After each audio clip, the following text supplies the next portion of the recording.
It was a great story the night of Easter, the first Easter, when on the road to Emmaus, these two disciples who had witnessed the crucifixion of Jesus, they didn't witness the resurrection, but of course as disciples they heard the stories of how he had risen, and they were walking to their home, which was 7 or 8 miles from Jerusalem, talking about these miraculous events of the previous 2 or 3 days.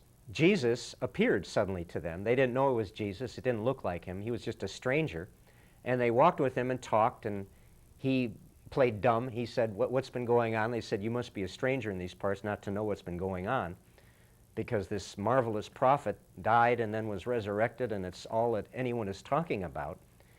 And Jesus started saying to them, why does this all seem so miraculous to you? This was prophesied centuries ago. And Jesus starts reciting all the passages from the Old Testament that predicted these events that had happened. The more Jesus talked, the more the two strangers, they felt their heart burning in their chest. And what I'm getting to is when Jesus finally broke bread, they invited him to stay the night with them. So they broke bread and were going to have dinner together. And as soon as Jesus broke bread, he vanished into thin air. Oh my gosh, we didn't know it was him, but that was the Lord who was walking and talking with us. And the key that they said was, we should have known, because didn't you feel how your heart was burning in your chest the whole time he was with us? The presence of God, of Source, was validated by their own direct experience of their hearts burning within their chests. That heart-singing joy that they felt just by being in his presence was self-validating. It was a direct self-validating, an irrefutable affirmation of the presence of the Source.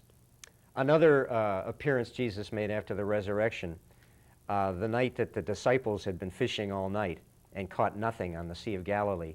And then as dawn was breaking, they saw a stranger on the beach in the mist. And again, they couldn't recognize that this was Jesus.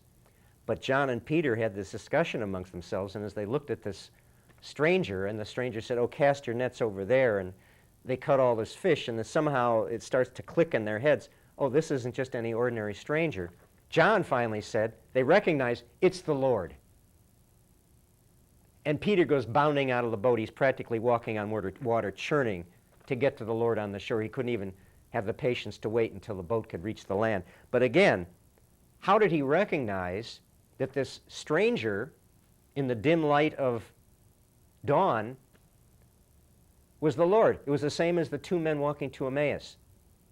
His heart was bursting out of his chest, and the heart bursting out of his chest, that direct experience told him that he was in the presence of Source. We have this wonderful statue in Rome, St. Teresa being pierced by the angel's arrow, and she's in this swoon of ecstasy. Her heart has been pierced, the Lord entering her heart in the form of the angel's arrow. And this swoon of ecstasy is the same thing as these other heart-piercing, heart-singing, heart-burning, heart-gushing, heart leaping out of your chest. This experience is what I'm talking about when I'm talking about bliss and heart-singing joy.